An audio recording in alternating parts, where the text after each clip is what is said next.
In the past couple of days, I've done something that some people might find very silly, some people might find it courageous, daring, and maybe even a bit embarrassing.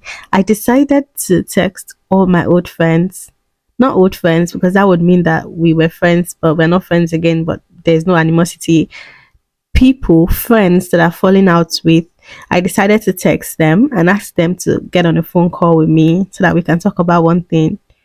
Was I the problem? It all started because my friend and I got into a very huge disagreement, and I told myself, I don't want to be friends with this person anymore. And I was just on the verge of telling her, you know what? I think we've had a good run.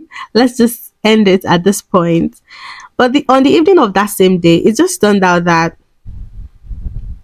we were both wrong, and it was just a big misunderstanding. And something else happened because my friend thought I did something and she confronted me about it. And it turned out that I didn't do it. I didn't do it. Thankfully, I had proof that I didn't do it. But I'm also glad that she confronted me about it because I could never. I'm simply not the kind of person to confront people about things like that. And I'm glad she confronted me because if I were in her shoes, I would not have done. I would have just resented. And I told myself, wait a minute. What if your friendships that have ended, what if they ended based on a misunderstanding of this nature? What if nobody was wrong? What if all you guys needed to do was sit down and have a sensible, mature conversation about it? So I decided to go on a texting rampage. And the funny thing is, most of these people are blocked on my on my social media. So thankfully, I had my business Facebook account, my business Instagram account. So I used those to text the friends that I've fallen out with. And I texted all six of them. Now, these are all people that I have fallen out with since as far back as 2022. So I texted all of them, all six of them. Now that I think about it, maybe I am the problem because why have I fallen out with six people? That's us. Anyway, I texted all six of them and four of them replied and we got on the phone conversation. The remaining two did not reply. I know one of them is not exactly a social media person, so she'll probably respond soon. Hopefully, fingers crossed. And the one other did not respond. That was probably deliberate, which is not entirely a bad thing since given how we ended things. I don't think I'd reply to if I were in her shoes, so that's understandable. So for the remaining four, we got on a phone call. I wanted a phone call because you know how things can just get lost in text. Like when you're texting someone, you can't really tell how they are feeling. It's all just formal stuff. So I decided that a phone call would be best. And interestingly, it wasn't half as bad as I thought it would be. And it was so important for me. I didn't even realize how important it was for me to have those conversations until I had the conversations and I realized, wait a minute, I didn't even know I needed this, but it really helped, especially with one of them because we had a very nasty breakup, if I can call it that. Yeah, you can call it that. It's a friendship breakup. We had a very nasty breakup. It was messy and it's affected our mutual friends.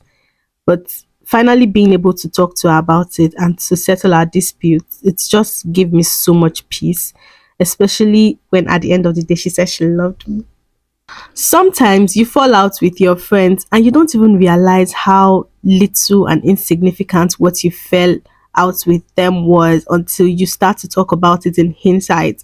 And I think it helps that for some of these people we haven't spoken in years. So it took time for us to grow. We all grew individually and coming back together to discuss what happened in hindsight. It's more from a place of, oh, you should have done this and you should have done that and I should have done this and you should have done that. And I found out how flawed I am as a person. I wish I could discuss my flaws. Yeah, I should probably make another video on my red flags. So people who want to be friends with me can beware. but I'm glad that I had those conversations because I became more open to some of the flaws that I have. For instance, I'm a very impatient person and it helped me.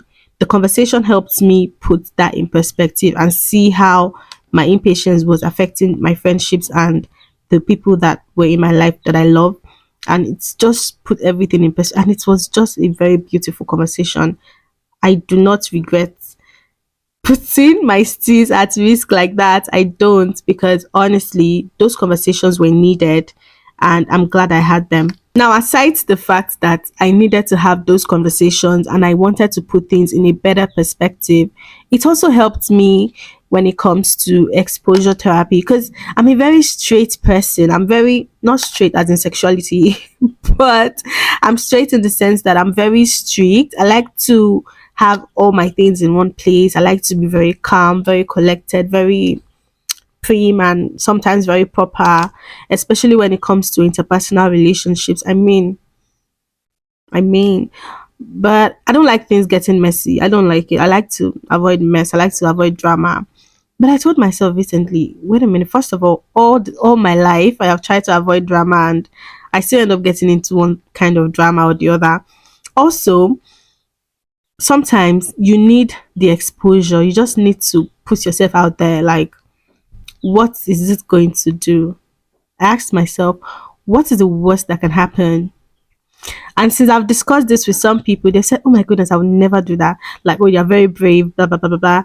But it's not really that I'm brave or anything. It's just, I felt like I had to do this because I needed the exposure. I needed the exposure. It's sort of like, what do they call it? Exposure therapy. I needed that because, like I said, I'm too straight, too prim, too proper. I wanted this a bit of a mess, and I braced myself for the aftermath. I braced myself, okay, these people could actually ignore you. They could curse you out. They could curse you out.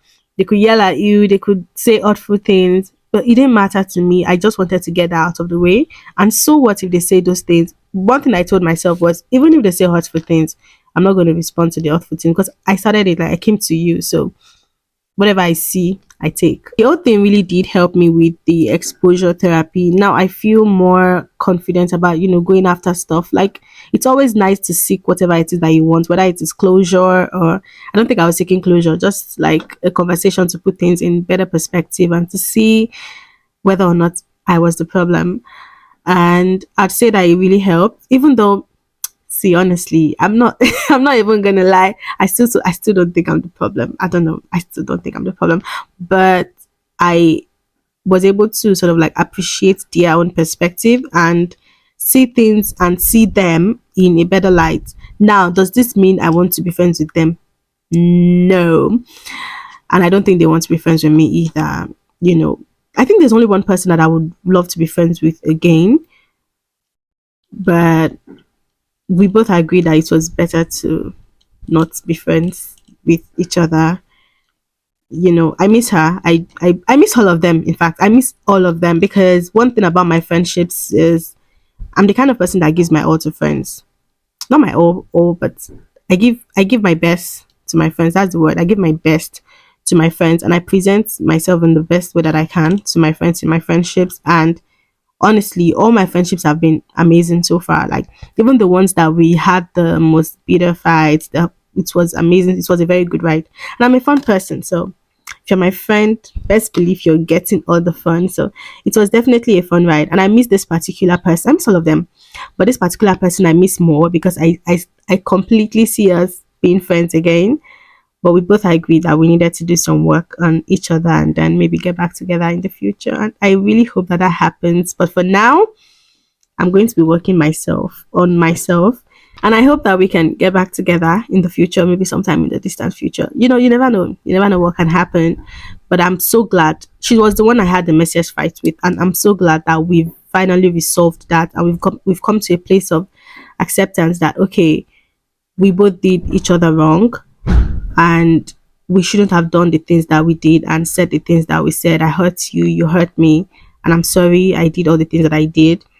But and we know we both miss each other and that we both want each other in our lives. But there's so much work to be done and so much hurt and so much healing. So we need to maybe not explore that side for now. And it was really nice. I strongly recommend this to people. Like, what's the worst that can happen? Text those people today. Or maybe it could be your exes, like from your romantic relationships. Maybe you're trying to do some introspection and you want to know what your patterns are. It may be nice to reach out to your ex and tell them, why exactly did you even break up with me, Seth? What did I do to you? What was I did drama? Now that I think about it, it would be so nice to have an ex friend here and then we'll talk about how we hurt each other and stuff. That would be so interesting to watch. I know one particular friend who will be totally down for this. That girl is just crazy.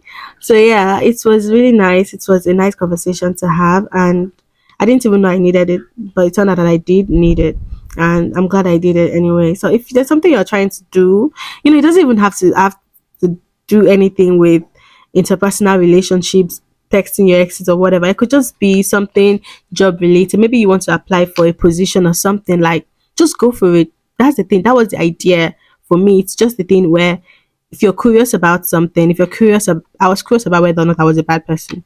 That's really just it.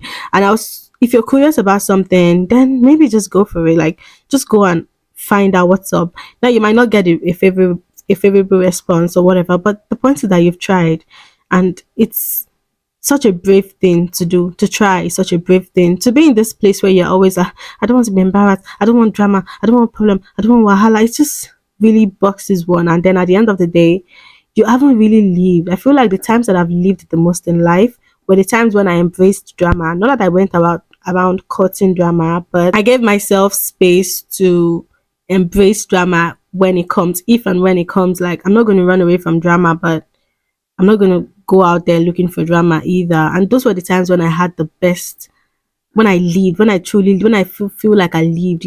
Sometimes the fun is in the conversations, the difficult conversations that you have, the daring things that you do, so you can do your daring things. So I encourage you to go on and do whatever it is that you've always wanted to do. There and do it. Like, do whatever it is that you want to do, as long as it's not illegal and it's not going to put you in like bigger problems or in problems that you can't get out of. If the problem is going to put you in is just like few minutes of embarrassment, who cares? Like, who cares? Thankfully, I didn't. None of my ex friends insulted me or anything because I expected them to say, "Get out of my DM," but none of them did that. I think the worst is really just that they ignored. I'm not saying your ex friends will be that nice because only God knows what you did to them. Please. So they might not be as friendly, as nice, as open to having that conversation, but it's always nice to try if it is something that you've been wanting to do. Now, if you see this as a sign for you to go and DM that your toxic ex, now you sabi that's your business. Just do whatever you want to do. That's the point. Like, if there's something you want, go out there, get it. If you can, if they're still alive, please, by all means, reach out to them if you want to. And because the universe and I are in sync, while I was planning to make this video yesterday, I saw this quote on X and I just thought to myself, you know what? This is such a brilliant quote to end this video with. You can miss someone and still not want them in your life. You can decide that even though you like someone, you love them, you appreciate what they've done for you, and you regret maybe whatever it is that you did, or they regret whatever it is that they did. You don't have to stay friends. You can decide to stay acquaintances. And that is what one of my friends, ex-friends, and I decided to do. We decided to, just be acquaintances. And honestly, so far, I like it. So yeah, you can miss someone and still not want them back in your life. That is so valid. Sometimes we make this mistake of thinking that because we miss someone, we absolutely have to have them in our lives. But it doesn't always work that way, and it shouldn't always work that way. Another thing I like to say before I end this video is that people rarely change. That's the fact. That is one thing about life. People rarely change because change is hard. And why would anybody want to go through so much trouble? People rarely change. So if you ended your relationship with someone, for instance, because they were cheating, that's in the case of a romantic relationship. If you ended a relationship with someone because they were cheating on you, do not think for a minute that maybe when you get back together with them, maybe you reach out to them, you guys have a conversation about it, and then maybe suddenly they won't cheat again. That's most likely not going to happen. So understand that people hardly change. And if you ended your friendship with someone because they were doing one particular thing, chances are they are not going to change. So even me, I'm not going to change.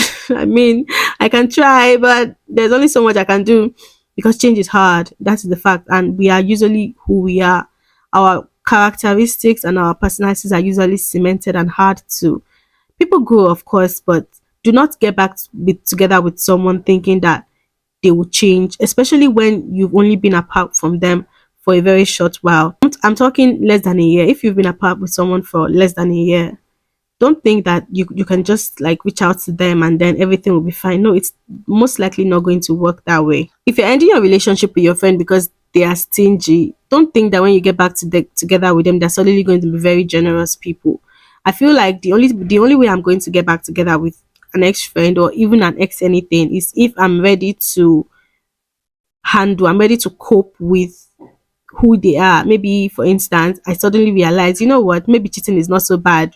So I can get back together with this person despite the fact that I know that they will most likely cheat on me again, or maybe this person has shown for a while that they've changed. I don't know how that's supposed to work. I don't know how you're supposed to find out whether or not someone has changed, but the point is don't bank on it. People very rarely change, and that's okay too, because change is hard and it's just what it is really. Whatever it is that you want to do, maybe you want to apply for a job, reach out to an ex-friend or lover, you want to make a video and post it on YouTube, TikTok, wherever, you want to start a podcast, you want to, whatever it is that you want to do, please go on and do it, because tomorrow is not promised. And even if you live long enough and whatever, you don't want to look back on your life and think to yourself, what did I do with my life? Because sometimes it's not really just your success. You can be successful all you want. Like, I'm talking about career and money success, but then you didn't have a lot of fun. You didn't have a lot of friends because for whatever reasons. Maybe you want to make friends, you want to go out there, put yourself out there and do what you need to do. Sometimes putting yourself out there can be very embarrassing, but sometimes embarrassment is the cost of making it. I don't know, but just try. It's not always going to be easy. It wasn't easy for me to do that too, but I did it and I feel so much better about doing it. Hello, my name is Fola, your home girl. Thank you very much for watching my video. Please like and subscribe. Thank you.